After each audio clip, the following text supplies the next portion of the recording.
time and space to do that, and then obviously he placed it perfectly too. There's a lot of guys in this room that have done a lot of things team-wise, but to pick yourself up off the mat after what felt like a gutting loss yesterday, what do you think that says about this team?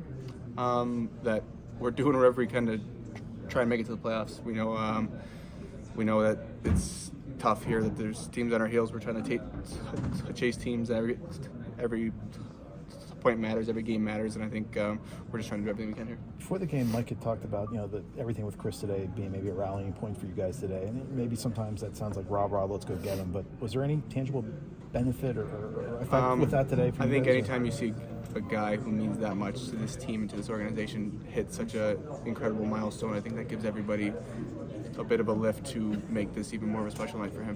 What was it like today? Just the pregame things for you guys, or even in here with giving him gifts and stuff like that. What was the emotion? It was really special. I think you could see the gratitude on his face, especially everything that he's been through. Even this year, he's been through quite a bit, and for him to be able to accomplish that milestone, he was very grateful for our support and everybody's support in this organization. How do you guys choreograph that warm-up? I mean, do you know what he does ahead of time, or do you have to kind of watch? And everybody pretty much knows what the guys do on the ice in warm-ups. It looks pretty chaotic, but it's pretty much organized almost every time.